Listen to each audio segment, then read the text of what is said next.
Morning எழுந்ததும் சோம்பு போட்டு ஊற வச்சு டீடாக்சிஃபை ட்ரிங்க்கு சியா சீட்ஸ் கலந்து அதை குடித்தாச்சு. அதுக்கப்புறமா மார்னிங்கே வந்துட்டு 2 பெட்ஷீட்டு, ஸோ அதை வந்துட்டு மிஷினில் போட்டாச்சு. ஏன்னா அதெல்லாம் வந்துட்டு கொஞ்சம் சீக்கிரமாக போட்டால் தான் காயும். அதுக்கப்புறமா இன்றைக்கி தேர்ஸ்டே இல்லையா, ஸோ அதனால் வீடெல்லாம் க்ளீன் பண்ணிவிட்டு பூஜை ஜாமான்லாம் க்ளீன் பண்ணணும். ஸோ அந்த வேலையெல்லாம் இருந்தது. ஃபஸ்ட்டு தவளை அதை வாஷ் பண்ணி தண்ணி பிடிச்சி வச்சாச்சு.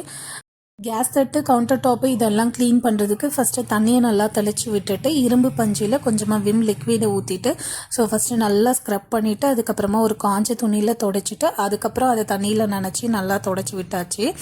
இதை முடிச்சதுக்கப்புறமா பூஜை ஜாமான் க்ளீன் பண்ணுறதுக்கு எடுத்து வச்சுட்டு அதுக்கப்புறம் நான் வீடு எல்லாம் க்ளீன் பண்ணிவிட்டு மாப் போட்டுட்டேன். அம்மா தான் பூஜை ஜாமான் க்ளீன் பண்ணாங்க. ஸோ இதெல்லாம் பண்ணி முடிச்சுட்டு நான் போயிட்டு குளிச்சுட்டு வந்துட்டேன். அவ்வளோதான். ஈவினிங்காக விளக்குக்கு பொட்டெல்லாம் வச்சுட்டு விளக்கு ஏற்றியாச்சு. இந்த வீடியோ பிடிச்சிருந்தா லைக் பண்ணிக்கோங்க, சப்ஸ்கிரைப் பண்ணிக்கோங்க. பாய்.